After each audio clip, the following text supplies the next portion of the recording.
और उस पर आउटसोर्सिंग के माध्यम से एक काम के लिए केवल शाला पुरुष शिक्षा के लिए 10,313 रुपए पर भर्ती निकाला है, जो उनको देने का प्राविधान बनाया हुआ है। आंगनवाड़ी कार्यकर्ताओं को नियमित करने की बात हो या आंगनवाड़ी कार्यकर्ताओं के मानदेय की बात हो, लगातार आंगनवाड़ी बहनों के द्वारा संघर्ष किया जा रहा है। उसी को लेकर एक बड़ी अपडेट निकल के आई है, जो कि आप सभी आंगनवाड़ी बहनों के लिए काफी महत्वपूर्ण होने वाली है। आज के इस वीडियो में हम उसी अपडेट के बारे में बात करने वाले हैं।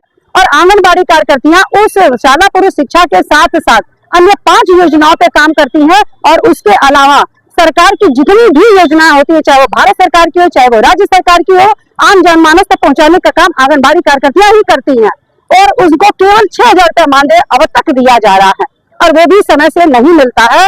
इंतजार करना पड़ता है, 1 महीने 2 महीने देर भी हो जाता है मानदेय आने में, वो समय से नहीं मिलता। और उनके मूलभूत कार्यों पर उनके पीठ में छुरा भोंकते हुए माननीय मुख्यमंत्री जी ने शासन से उनका पत्र आया है कि आंगनबाड़ी कार्यकर्तियों के को-लोकेटेड केंद्रों पर आउटसोर्सिंग के माध्यम से ECCE एजुकेटर की भर्ती होगी, जिसके विरोध में ये आंगनबाड़ी कार्यकर्तियां इतनी आक्रोशित है कि वो जान तक देने को तैयार है। लिहाजा उनकी अगुवाई करते हुए हमको यहाँ तक रैली के माध्यम से आना पड़ा, और यहाँ तक कि हमारी बहनों में इतना रोष था कि उस प्रति की वो जला भी दिया गया। जो शासन से वो निर्देश जारी है नियुक्ति के लिए ECCE एजुकेटर की, उस नियुक्ति पत्र को जो आदेश शासनादेश है उसको जला दिया गया यहाँ पर, और जला करके और 15 दिन का समय दिया गया है कि अगर माननीय मुख्यमंत्री जी के द्वारा एक ऐसा ठोस निर्णय नहीं लिया जाता कि यह भर्ती रद्द की जाए, तो पुनः हम लोग अनिश्चितकालीन आंदोलन के लिए विवश होंगे, जिसकी सारी जिम्मेदारी शासन प्रशासन और विभाग के उच्च अधिकारियों की होगी।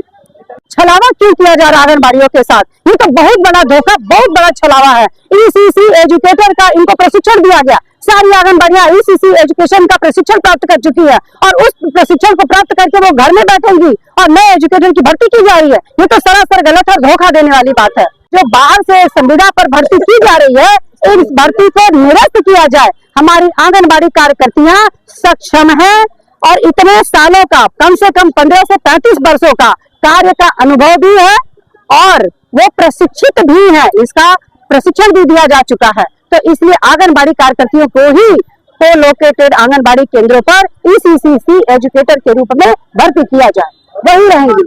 एक केवल योजना पर कार्य करने के लिए उस हिसाब से तो हम आंगनबाड़ी कार्यकर्तियों का 70,000 मानदेय बनता है, तो 70,000 नहीं तो 18,000 मानदेय तो करे हमारा, जो कम से कम जीने लायक निम्न स्तर का जीवन हम लोग जी सके, कम से कम ऐसी व्यवस्था तो करे।